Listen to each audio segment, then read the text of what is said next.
Abra sua Bíblia no Evangelho de Lucas, um texto muito explorado, mas hoje eu quero fazer uma reflexão rápida. Lucas 15.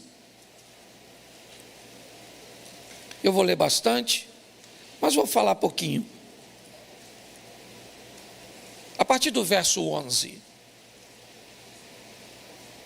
Nós vamos do 11 até o 32.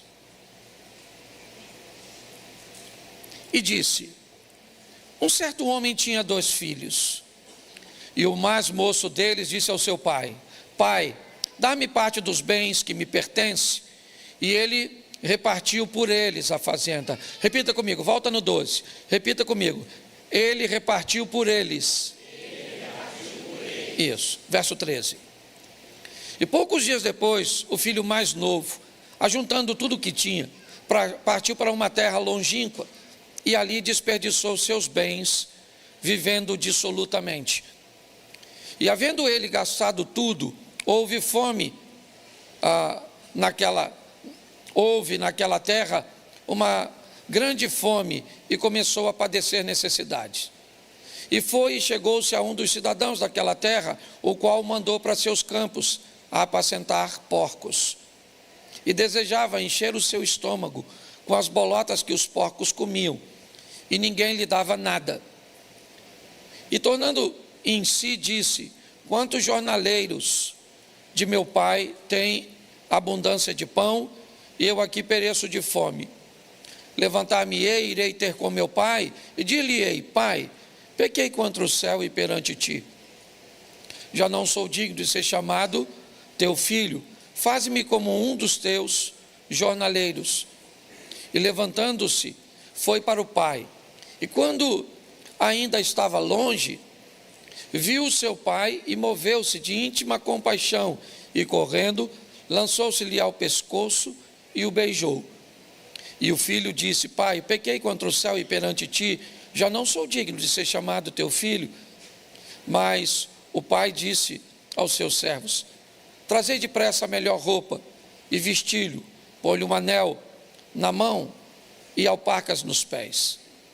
Trazei o bezerro cevado e matai-o, e comamos e alegremo-nos, porque este meu filho estava morto e reviveu, tinha se perdido e foi achado, e começaram a alegrar-se. Seu filho mais velho estava no campo, e quando veio e chegou perto da casa, ouviu a música e as danças.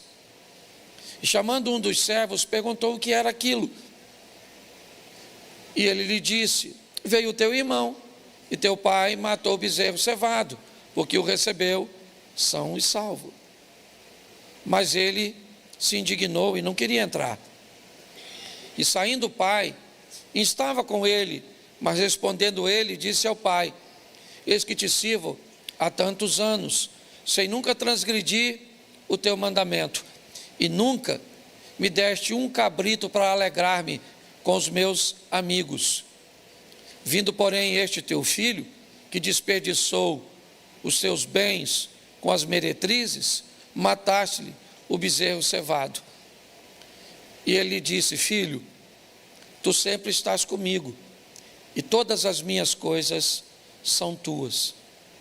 Mas era justo alegrarmos-nos e folgarmos-nos, porque este teu irmão estava morto e reviveu, tinha se perdido e achou-se. Feche os seus olhos.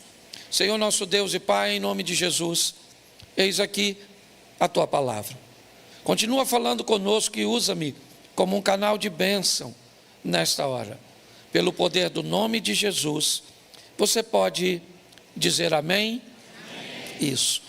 Eu separei alguns pontos que eu quero trazer à sua mente para que você possa refletir nesta noite e lhe dar um entendimento, de como gerenciar com mais segurança a sua vida. Lucas 15 fala da ovelha perdida, da dracma perdida, e termina com o filho perdido, o filho pródigo. Mas eu quero acompanhar esse texto que eu li com vocês, e eu gostaria que colocasse na tela para ficar fácil, que aí fica visível. Verso de número 11. Isso. Jesus é que vai dizer, é ele que disse. E Jesus disse: um certo homem tinha 2 filhos. Eu quero sustentar essa passagem com 2 outras passagens. Mateus capítulo 7, verso 13, diz: entrai pela porta estreita, porque larga é a porta e espaçoso é o caminho que conduz à perdição. Muitos são os que entram por essa porta.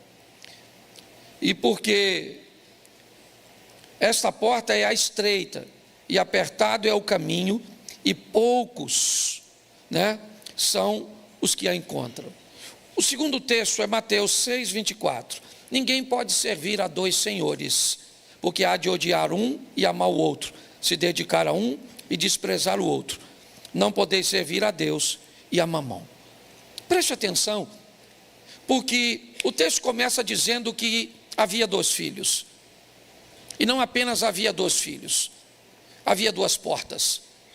E não 2 portas simplesmente, certo? Mas 2 senhores.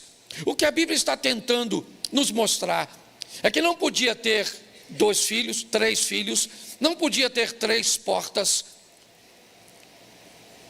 porque não há uma terceira via, não há um terceiro caminho, não há um terceiro Senhor, não há uma terceira opção, não há uma opção que eu poderia estar isento de fazer parte de uma dessas 2 opções.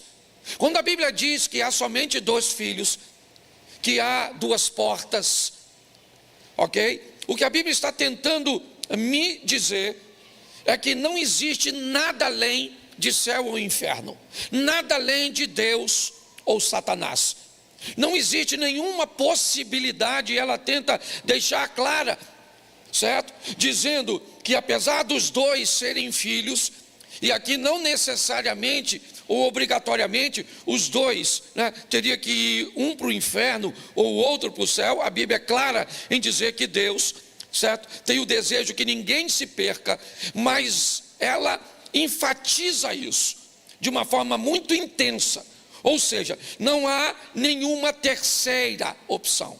A Bíblia quer deixar clara, não há um morreu, acabou, não é as coisas findam aqui e o mundo espiritual não existe, não é isso. E ela tenta deixar isso claro, certo? Falando das 2 portas, expressando os 2 senhores e trazendo à luz os 2 filhos. Então o primeiro passo que Jesus quer mostrar é exatamente esse, tá certo? 2 caminhos, por isso existem 2 filhos. E aqui cada um, na verdade vai representar caminhos diferentes, e isso ele nos fala no verso seguinte. Coloca por favor o verso 12. O mais moço deles. Coloca o verso 25, por favor. O seu filho mais velho. No verso 12 temos o mais novo. No verso 25 temos o mais velho. E se você observar, a postura do mais velho é totalmente diferente do mais novo. A Bíblia faz questão de falar do mais novo sendo arrojado, alguém corajoso, expansivo, alguém apto a tomar decisões. E ao mesmo tempo a Bíblia vai mostrar o mais velho, altamente conservador, alguém que se sente seguro ao lado do pai.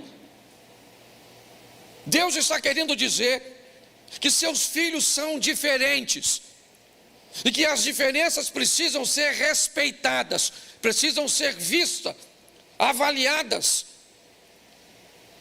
Então muitas vezes nós temos muita dificuldade de lidar com a diferença dos outros. Temos tanta dificuldade para lidar com a diferença que é muito comum taxarmos pessoas diferentes como defeituosas. se elas não são igual a mim, se elas não fazem a coisa como eu faço, eu brinco com isso. Só para ilustrar, vamos fazer um café? Vamos pôr um cafezinho? Vamos fazer o café. Coloca a água para ferver, sim ou não? Sim ou não? Coloca o pó na água.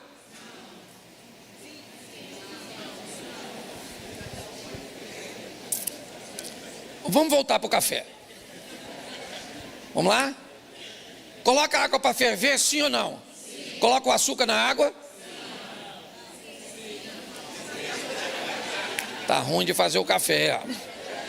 Tá ruim de tomar.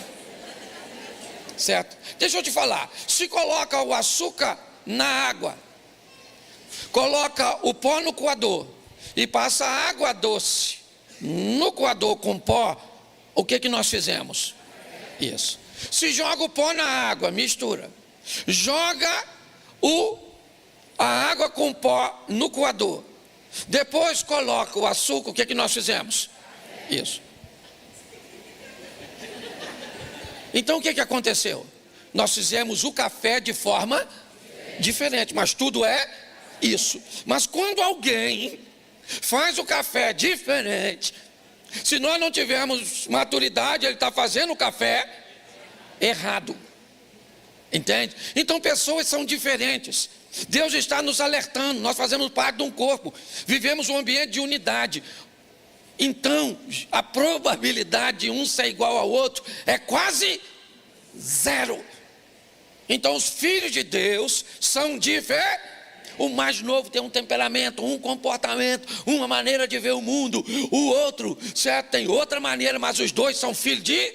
Então olha para quem está do seu lado e diz: você é filho de Deus. Esquisito, mas é.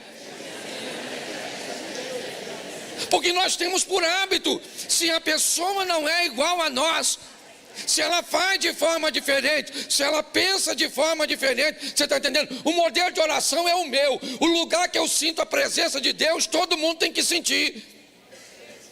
Então é só alguém não cumprir o protocolo que vai ser taxado. Então está lá o filho mais moço no verso 12 e o mais velho no verso 25. Então filhos não são iguais. Mas olha o verso 13. Poucos dias depois, o filho mais novo, ajuntando tudo, partiu para uma terra longínqua. E aqui nós estamos entendendo o que Jesus quer dizer, por que ele foi embora.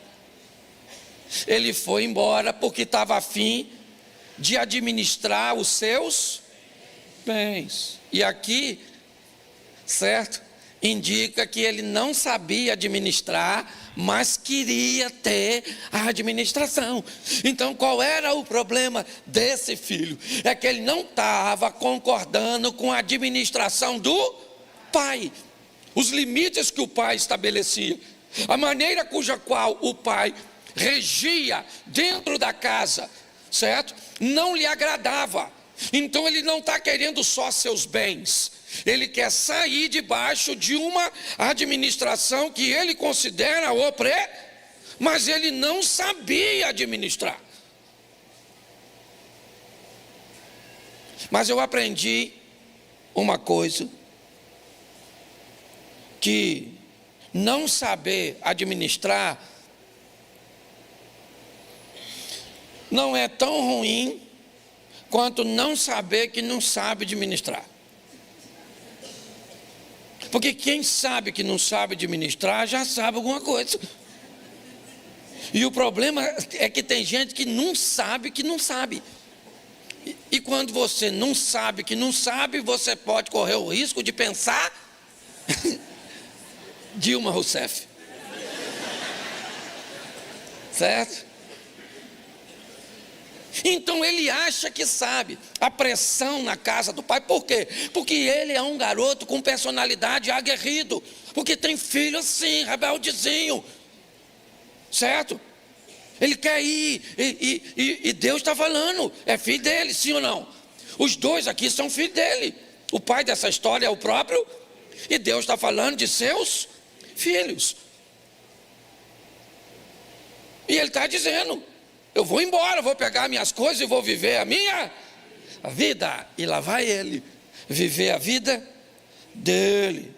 No verso 3, desperdiçando tudo, vivendo dissolutamente. Lá está ele, sexo, droga e rock and roll, Woodstock. O garoto está botando para quebrar, certo? Longe da casa está vivendo do jeito que quer. Certo ou errado? Certo ou errado? Isso aí. Eu não vou dizer que está certo nem que está errado. Eu só vou dizer que cada um aprende da forma que precisa aprender. Tem gente que aprende direitinho, se você falar. Tem gente que não aprende. Tem gente que não aprende. Tem gente que não aprende. Tem gente que não adianta, você pode falar, ele tem que ir, ele tem que apanhar, ele tem que sofrer, porque se tem uma coisa que ensina a pessoa e faz as pessoas mudar, chama-se sofrimento. Te falaram, para de comer gordura, para de comer açúcar, diminui o sal, dorme mais, se estressa menos. Você nunca aceitou. Mas um dia você estava andando assim e alguém pagou o interruptor. E você, puf. Acordou lá no hospital, se deu tempo, com aqueles troços tudo coladinho assim, com aquela geleiazinha. Onde eu estou? É na porta da morte. Quase morreu. Aí descobriu que tinha uma veia entupida, enfiou uns estentes, se atirou daqui, mandou para cá. Menino, não toma mais Coca-Cola. Se vê você comendo sal, briga. Entendeu? Corre de dia, de noite, de madrugada, corre até dormindo, faz exercício. Por que mudou? Porque sofreu, é verdade. É verdade. Sua mulher reclamava contigo: meu amor, você está sem tempo, meu amor, cadê você, meu amor, fica aqui perto de mim. Você não tinha tempo. Quem apareceu? Ricardo apareceu. Ricardo tem dinheiro? Não tem. Ricardo é bonito? Não tem. O que Ricardo tem? Tempo. Ricardo é tão atencioso, ele tem tempo para tudo. Ricardo tem tempo. Ah, pastor, eu amo minha mulher. Tá certo? A senhora, seu marido falou: minha filha, pelo amor de Deus, vamos embora, minha filha, vamos lá, você está sempre offline, vamos embora, minha filha, sempre, vamos embora. A senhora: não, estou com dor de cabeça, estou cansado, estou com isso, estou estressado. Quem é que apareceu? Jezabel apareceu. Jezabel não tem nem cabeça para doer, é na verdade, quanto mais indisposição, porque tem gente que só muda se sofrer. Então cada um, eu não estou nem falando que está certo ou você está errado, eu só estou falando de ambiente de transformação. Então tem gente que precisa estar exposto, sim. Lá foi ele. E no verso 14, quem é que aparece? Aquela que aparece para todo mundo, a crise. E ela veio depois que ele gastou tudo, senão não é crise. Quando ele gastou tudo, houve naquela terra. Que terra é aquela? Que terra é aquela? É a terra distante de seu pai. Entendeu? É distância dos domínios do pai. Teve uma grande e ele começou a passar. Então a crise vem para todo mundo. Não é só para você não. Você pensa que é só você que está em crise? Nós estamos aqui hoje vivendo crise diferente. Tem uns que estão sem grana, outros têm grana, mas estão sem saúde. Outro está com a saúde danada, mas não tem grana. Outro tem saúde e grana, mas está com o casamento tudo destruído. Outro está com o casamento tão bom, tem saúde, tem grana, mas está com os filhos perdidos. Então a crise, ela vem para todo mundo. Tá certo? Então, ele está lá, vivendo a crise. E quando a crise chegou, ele descobriu uma coisa muito legal. Verso 15. Foi na crise e chegou-se a um dos cidadãos daquela, o qual mandou para os seus campos apacentar os porcos. Quando a crise chegou, ele vai descobrir algo muito importante. Ele também teve uma crise existencial na casa do pai. E quando ele estava na casa do pai e teve uma crise, ele foi conversar com o pai. E o pai lhe deu uma herança. Agora a crise chega para ele de novo, mas ele não está na casa do pai. Ele está num ambiente estranho. E lembra, a Bíblia diz, 2 filhos, 2 portas, 2 senhores, certo? Se o pai é o senhor da casa, o dono da manada de porcos e da pocilga é o Satanás, que não tem compromisso nenhum com eles, ou com os filhos, que para os filhos os porcos são mais valiosos. O texto indica que ele, apesar de cuidar de porcos, a ração que ele recebia como comida, como pagamento, não era suficiente sequer para saciar a sua própria fome. O texto faz questão de dizer, pelo menos de insinuar, que ele não dava comida para o porco. Porque se ele desse comida para o porco, ele não precisava pedir, era só pegar. Alguém acima deles.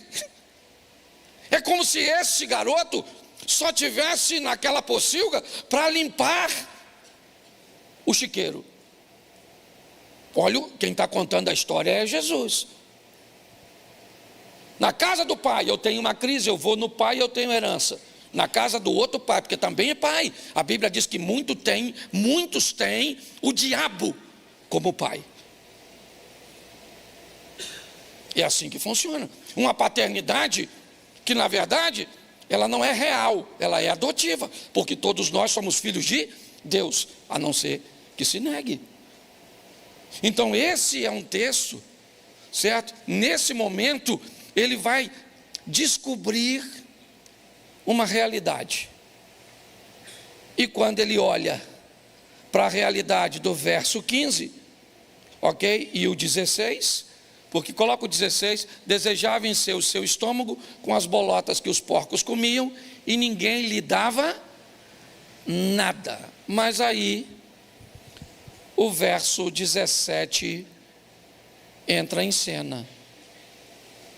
Tornando em si, disse: quantos jornaleiros ou trabalhadores, operários de meu pai, têm abundância de pão, e eu aqui pereço de fome. Os jornaleiros estão onde? Na casa do pai de quem? Dele. Olha o que ele descobriu. Levou tempo, precisou de uma viagem, precisou de perdas, precisou de dores. Mas lá ele olha e diz: quantos trabalhadores do meu pai, eu estou nessa situação, mas eu ainda tenho pai. Ele olhou para o passado. O presente dele não é bom, não. Mas agora ele consegue olhar para o passado e lembrar que ele ainda tem mesmo estando naquela situação, ele ainda tem um pai. A decisão de ir foi dele. Mas quando nós lemos o 18, põe o 18 por favor. Levantar-me-ei, irei ter com meu, e dir-lhe-ei: pai, pequei contra o céu e perante, verso 19, já não sou digno de ser chamado teu, faz-me como um dos teus jornaleiros, dos teus empregados. O garoto não perdeu só dinheiro, ele perdeu mais. Não foi só valor monetário que ficou nessa viagem. Ele está aprendendo o valor da casa do pai. E nem sempre o valor da casa do pai se descobre na casa do pai. Às vezes o valor da casa do pai você só descobre lá fora. Às vezes você só descobre o valor de uma esposa a hora que a esposa vai embora. Você só descobre o valor do marido a hora que o marido vai embora. Você só descobre o valor do pai quando ele está no caixão. E quando ele vai embora. E você agora. Porque ele resolvia coisas e você não precisava de resolver. Ele pensava para você não precisar de pensar muitas vezes. Ele deixava de comer, e tem muita gente que sabe que já fez isso, para colocar o melhor pedaço do frango no prato do filho. Ou muitas vezes dizer para um filho, não estou com fome, e estava, certo? Para que o filho tivesse do bom e do melhor. Nem sempre as pessoas conseguem descobrir os valores no lugar que deveria descobrir. O garoto descobriu o valor do pai lá longe, lá na casa do outro. Quando o outro mostrou para ele o que era a paternidade, ele não gostou. E quando ele não gostou, ele lembrou que aquele não era seu pai, e que ele tinha um pai. E ele disse, eu vou voltar, eu vou falar com meu pai. Olha só, se você analisar direitinho, ele volta para casa se sentindo mais filho do pai que ele descobriu no caminho do que do próprio pai. Tanto é que ele diz, não precisa me tratar como filho, me trata como um dos seus empregados. Eu descobri o valor de estar na presença do meu pai. É isso que Deus está tentando nos mostrar. Muitos de nós não precisaríamos passar pelas coisas que passamos, sofrer o que sofremos. Mas se você tiver num sofrimento, não se desespere. Não se esqueça, você ainda tem um pai. E ele está onde sempre esteve, no controle de todas as coisas. Pare de olhar seus erros como uma fatalidade. Seja honesto e corajoso o suficiente para acolher. Eu sempre digo, essa semana Mary falou comigo, falou, Cláudio, eu gosto daquele texto seu que diz o seguinte, se você plantou um limão, vai ter que colher isso. Então conte com a misericórdia de Deus para te dar um pouquinho de açúcar nessa limonada. Mas o limão você vai ter que colher. E a misericórdia do Senhor, Ele está. E o texto agora diz assim, verso 20. Levantando-se, foi para o seu pai, e quando ainda estava longe, viu seu pai e se moveu de íntima compaixão, e correndo-lhe, lançou-lhe ao pescoço e preste atenção, o pai estava esperando ele. É isso que Jesus está dizendo, certo? O filho então diz no verso 21, e o filho lhe disse, pai, pequei contra o céu e perante, já não sou digno de ser chamado teu, isso. Eu precisei ir lá fora para saber o valor aqui de dentro.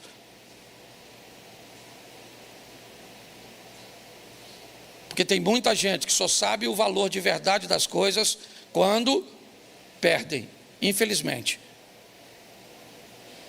Enquanto tem, não consegue valorizar.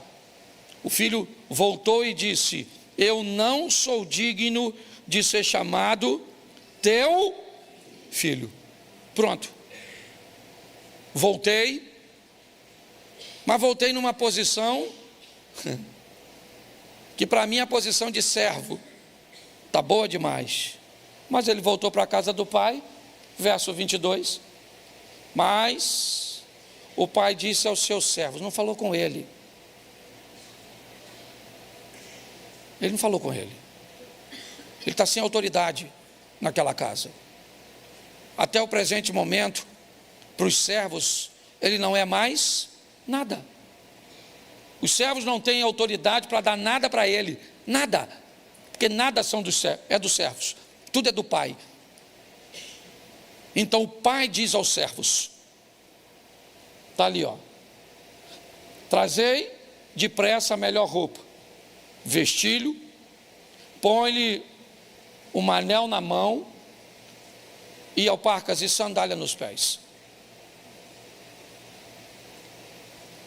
Pega esse menino que saiu cheio, voltou vazio, saiu rico, voltou pobre. Mas saiu soberbo e voltou humilde. Saiu pecador, mas voltou consciente. Então faz o seguinte: pega uma roupa nova agora e coloca nele. Pega um anel nosso, um sinete, um símbolo da nossa família, e enfia no dedo dele. Porque nem um anel que ele saiu, que dizia que era da família, ele conseguiu conservar no dedo. Ele quebrou todas as alianças e bota uma sandália no pé dele. Olhe bem, o que esse menino agora vai alcançar é a reintegração feita pela misericórdia do Pai. É a misericórdia. O pai é Deus, o outro pai, o dono dos porcos, não.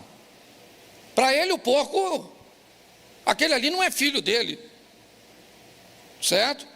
Não, não é filho dele, está trabalhando para ele, mas não é filho dele. Eu não tenho vínculo com você. Aliás, olhar para você é um grande desgosto, porque você me traz a lembrança do meu pior inimigo. Você não é meu filho, você é filho do meu inimigo. Então eu vou te tratar assim. Aqui não vai ter refresco para você. E Jesus foi bem claro: 2 filhos, não são 3. Eu não tenho como não fazer parte disso. Eu não tenho. Não existe uma terceira opção cuja qual eu, certo, possa escolher. Por isso muitas pessoas dizem que não há livre-arbítrio. Porque você não tem uma terceira opção. O livre-arbítrio de fato seria: eu não quero nada, nem céu, nem inferno, nem nada. Mas não há isso. Não vou discorrer nisso, mas muitas pessoas defendem isso. Mas quando nós olhamos para cá, você não vê nada. Tá certo? O pai está reintegrando ele. Coloca uma roupa, coloca um anel e coloque uma sandália. Verso 23, dá para colocar, santo? Glória a Deus. E trazei o bezerro.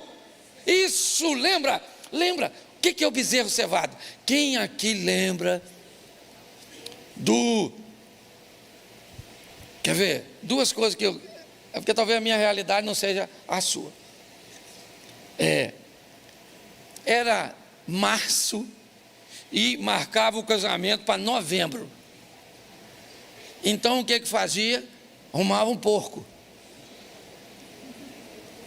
E aquele porco, o cabrito, certo? Ele já era preparado por... Alguém vivenciou isso? Isso, porque casamento naquela época era casamento. Casamento. O que acontecia? Olha só, troço chique. A cortina da sala vinha para a varanda. Ela era esticada na janela. Lembra aquela janela? Aqueles ferros fininhos.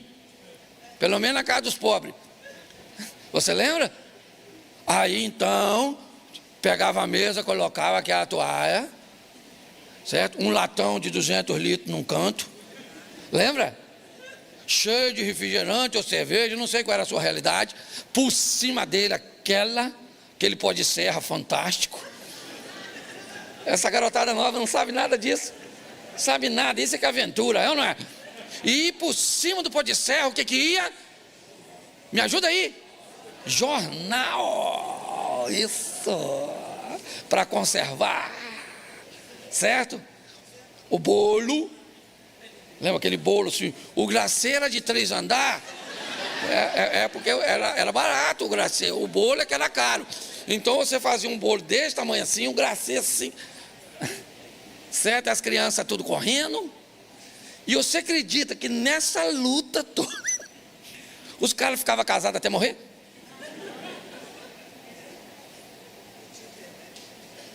Lembra disso? Aquele docinho. Lembra? Tinha uns que eles ainda passavam ele numas bolinhas redondas, dura que só o cão, lembra? Você lembra disso? Você lembra disso? Por isso que nós temos história, rapaz. Essa turma mais antiga, isso é igual Highlander, só morre se cortar a cabeça, é ou não é verdade? Não é? E a turma hoje, não, hoje, menino, casa em castelo. Castelo! É, você entra, aquelas taças, tudo de cristal. Isso, dura uns 6 meses o casamento, sim. Uns 6 meses, depois acaba. Mas vamos voltar para o texto aqui, que eu não sei o que eu fui fazer lá no casamento, não é? Mas era só para falar do cevado. É, isso aí. Olha só, o bezerro estava guardado para um momento especial. E agora o momento especial chegou. Quem chegou? O filho perdido. O pai mandou, pensa. Tá tudo bom, sim ou não? Isso, reintegração de posse. Mas o verso 25 do 15 pula. O filho mais velho, que estava no campo, certo? Quando veio, chegou perto da casa, ouviu a música então ele já sabia que tinha uma festa. Isso. Sem ele. Ele estava fazendo o quê? Provavelmente trabalhando, moleque trabalhador, chapa quente. Quando ele chegou perto, aí, olha só, bota o 26. Chamando um dos, a casa de quem? A casa de quem? Então a quem ele deveria perguntar? O pai. Vai perguntar quem não deve, vai escutar o que não deve. Pegou um dos servos e perguntou o que era festinha. O servo mandou bala. Cheguei. Festa, maluco. Festa. Vou te falar aqui. Não quero botar lenha na fogueira, não. Mas duvido se acertar quem está lá dentro. Duvido. Certo? Te paga uma Coca-Cola se você acertar quem está lá dentro. Sabe quem é? Não vou falar que você não vai saber. Teu irmão. Pô, meu irmão voltou? Beleza. Não. Escuta aqui. Voltou pobre. Sujo. E falou para o seu pai tudinho, não escondeu nada não. Falou que pegou as piriguetes mesmo. E que chapou o coco. Que foi para a calçada da fama. E que foi. Falou que foi. E que bebeu isso. Que Jesus bebia. E ele bebia também. E que não tem pegado. Porque se você pergunta quem não deve, você está entendendo? Vai trazer alguém para visitar a igreja. Tem dúvidas a respeito de algumas coisas. É divórcio, é vida sexual, é dinheiro. Não pergunte a qualquer pessoa. Porque senão isso pode comprometer sua caminhada. Ao invés de perguntar o dono da casa, perguntou ao criado. Pronto. Olha o que o criado falou. Ele disse: veio teu irmão. Entendeu? E contou a parada. Teu pai pegou o bezerrão, maluco, sabe? O cevadão. O bezerro de ocasiões especiais. E matou só porque o recebeu. São. Ô, gente, deixa eu falar uma coisa para você. Para de esperar a misericórdia dos seus irmãos.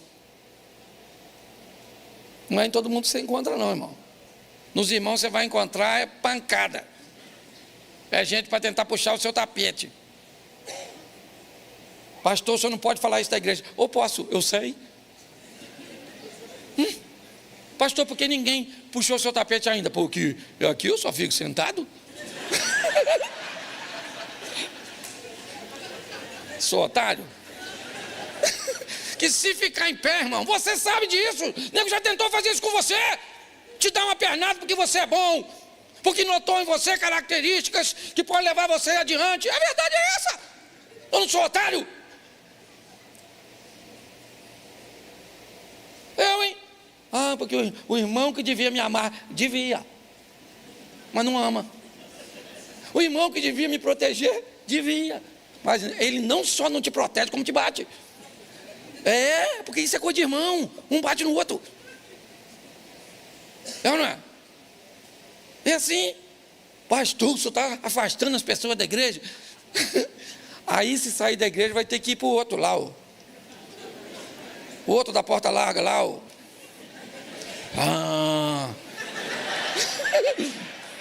Quer ir, maluco? Quer ir? Não, né? Eu falo mesmo, dane-se.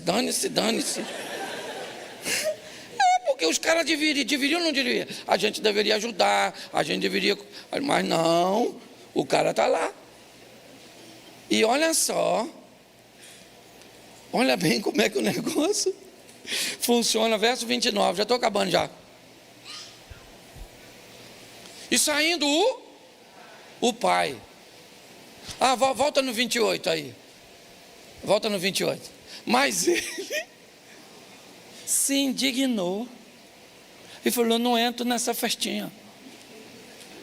Por que ele não entrava? Porque ele não concordava com a festa. Deixa eu explicar uma coisa para você, filho de Deus. Quando Deus fizer uma festa para tu, quem quiser entrar, que entra. Quem não quiser, fica do lado de fora. Não concordo com o que Deus está fazendo na vida dele. Então, amanhã faz 2 dias. Não concordo com o que Deus está fazendo. Nossa, você não concorda com o que Deus está fazendo na minha vida? Eu estou tão preocupado com isso. A festa está rolando, sim ou não? Sim. O filho está fazendo o quê? O que voltou? Está na festa, menino. Comendo, bebendo, se divertindo. Falou que ele ficou sem filho, que eu voltei para papai. Papai é 10. Ainda me reintegrou na família. E o outro está lá: não entra, não concordo. Ela é mais feia que eu, mas casou. Ele não sei o quê, ele é mais burro que eu, mas... Porque tem gente que quando a festa... Não vai... Para que isso? Espalhaçada. Para de achar que os outros... Aproveita que o pai está te dando uma festinha e manda bala. Então, já que o filho não quer entrar, ele não quer entrar, mas ele também é... Então lá vai o pai. Verso 29. Saindo o pai. Foi lá com ele, fora da festa. Foi lá e falou. Certo? E insistia com ele, meu filho, entra. Seu irmão voltou. O que ele falou? Eis que te sirvo a tantos, sem transgredir, ou sem nunca transgredir o seu, e nunca me deste o quê? Me deu um cabrito. Volta no verso 12, por favor. Depois você volta para o 29. O mais moço deles disse ao pai: Pai, dá-me a parte dos bens que me... E ele quem? Repartiu por eles. No momento em que o pai dá ao filho mais novo a herança, o mais velho também recebe. Repartiu por eles. Agora no verso 29, ele está querendo dizer: eu não tenho culpa nenhuma disso, o senhor é que é injusto. Porque ele nunca teve coragem de ir lá fora, de quebrar a cara.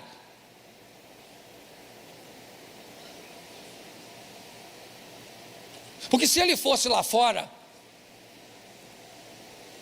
e quebrasse a cara, ele ia saber o quão lá fora é perigoso. Mas sabe o que é mais interessante? O filho mais novo que voltou, se ele pudesse, nunca tinha ido lá fora. E o mais velho nunca teve coragem de ir. A vida é assim. Lia pode ter filho, Raquel é amada. Raquel quer ter filhos e Lia quer ser, porque a gente sempre está atrás daquilo que não valoriza o que tem. Ele está dizendo para o pai: eu sempre tive aqui, o Senhor nunca me deu um cabrito para alegrar-me com os meus. Eu não sei nem se ele tem amigos. Provavelmente ele não tem nem amigos. Ninguém nunca pediu a ele: pô, pega aí um cabritinho, vamos fazer um churrasquinho aí para nós. Ele está indignado, mas também é filho, trabalhador, sempre se manteve por ali, mas nunca conseguiu ser um aventureiro. Provavelmente o filho mais novo queria ter a postura do mais velho e nunca ter ido embora e ter feito aquela dor no coração do pai. O filho mais velho sempre quis ir, mas nunca teve coragem. Porque filhos são diferentes, pessoas são diferentes. O pai vai explicar no verso 30. Ou melhor, ele ainda diz assim, ó: vindo porém este teu filho. Ele nem chama o cara de irmão. Vindo porém este teu filho, que desperdiçou seus bens com as meretrizes. Por isso que eu digo que o cara que deu a informação a ele contou a história. Porque o filho que volta para a casa do pai, volta para confessar, porque a Bíblia diz: aquele que confessa e deixa, alcança misericórdia. Então ele sabia. E deixa eu te dizer uma coisa: o que esse cara está falando aqui, ó, não é mentira não, é verdade. O irmão dele pegou tudo que tinha, foi lá fora e jogou tudo fora, perdeu tudo. Isso aqui é uma verdade que o irmão mais velho está falando com o mais, ou do mais novo. Gastou com meretrizes. Mas o que me deixa mais chateado, pai, não é ele ter gastado, é que o Senhor pegou o bezerro,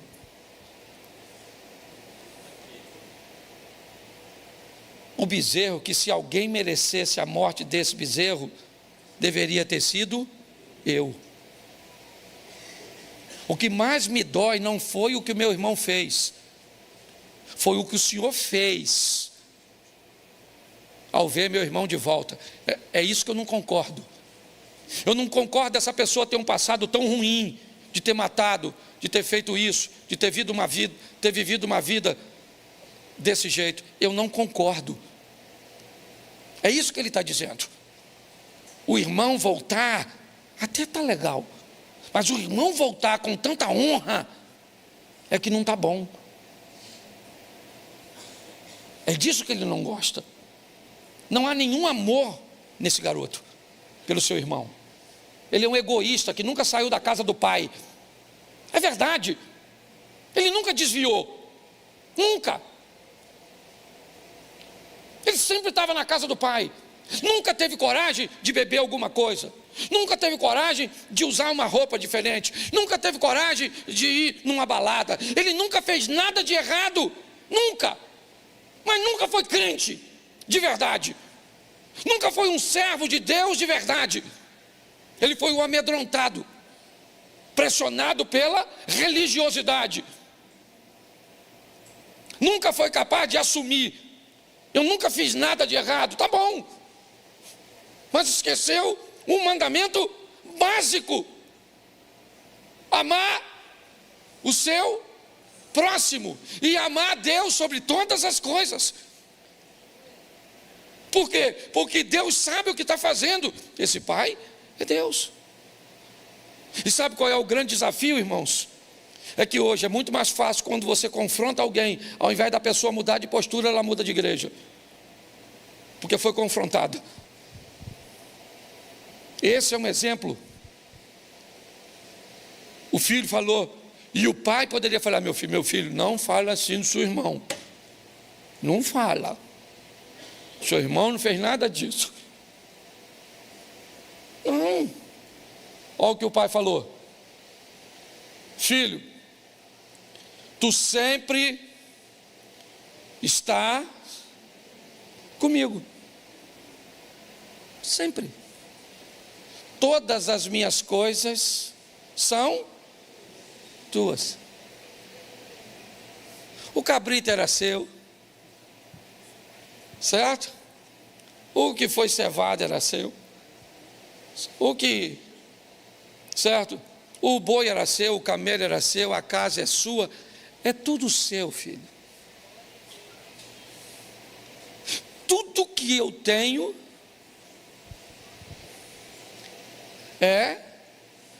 todas as minhas coisas são menos uma. Mas era justo alegrarmos e folgarmos, porque este teu irmão estava morto e reviveu, tinha se perdido e achou-se. A única coisa, meu filho, que você nunca conseguiu ter é um coração igual ao meu.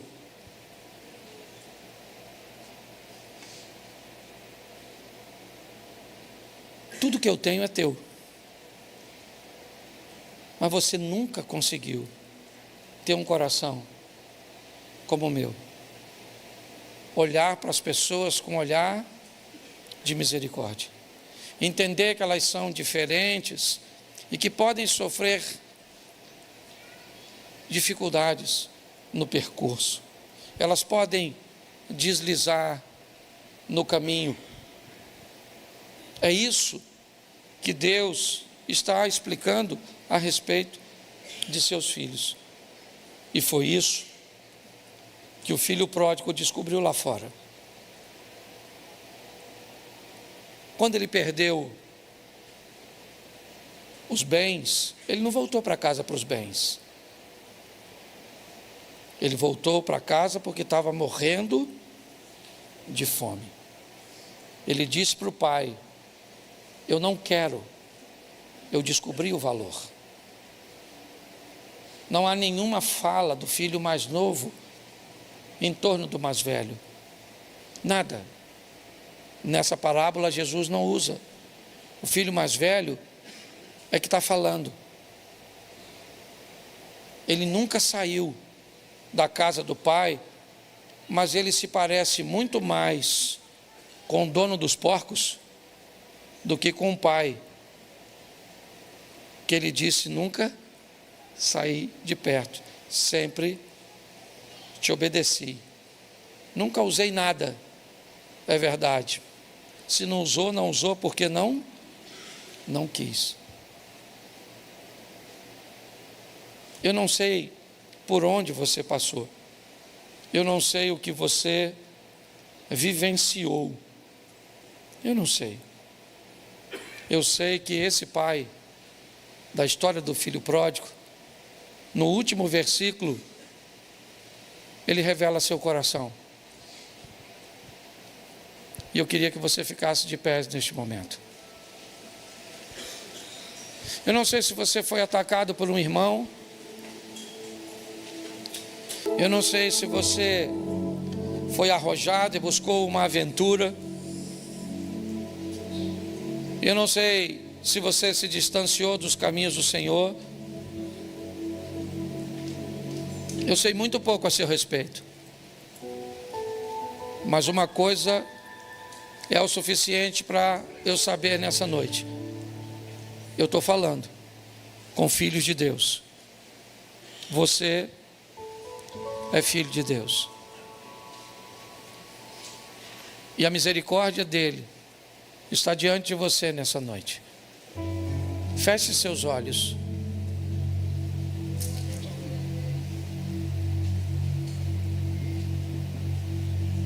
Se essa noite Deus te trouxe aqui para dizer a você, meu filho, minha filha, eu vou reintegrar você nessa noite. Eu vou te receber. Eu vou cobrir a sua vergonha. Eu vou colocar um anel no seu dedo. E todos saberão a que família você pertence de posse desse anel. Eu vou colocar sandália nos teus pés. Se nessa noite Deus te trouxe aqui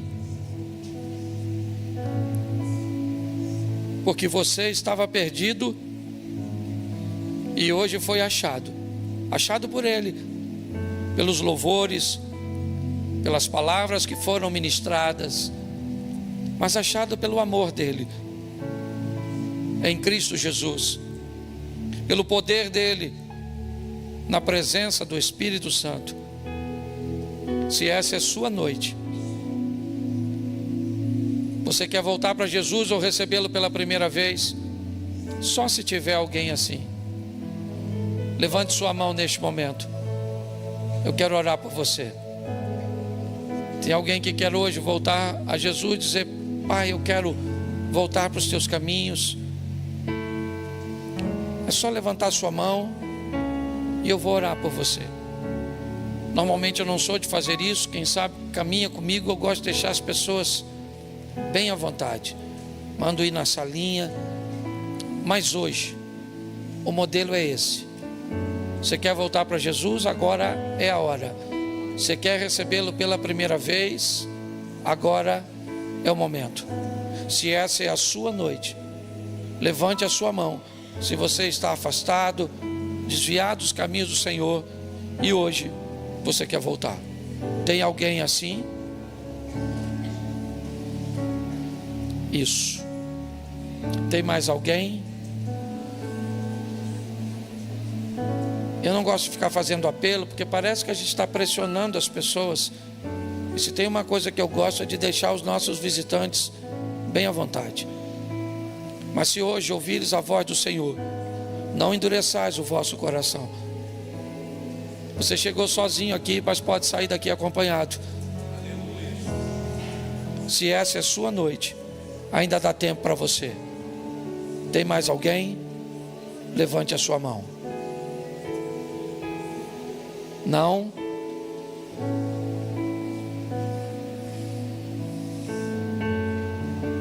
Eu vou pedir você para vir aqui à frente.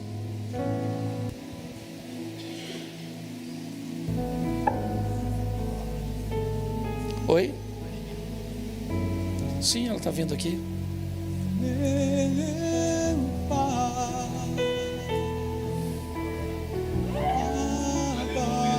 Isso. Tem mais alguém? Eu quero ter certeza que não tem.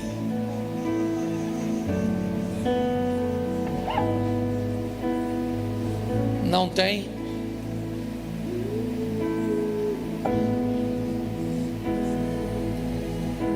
Olha para mim agora você. Como é que é seu nome? Fabiana.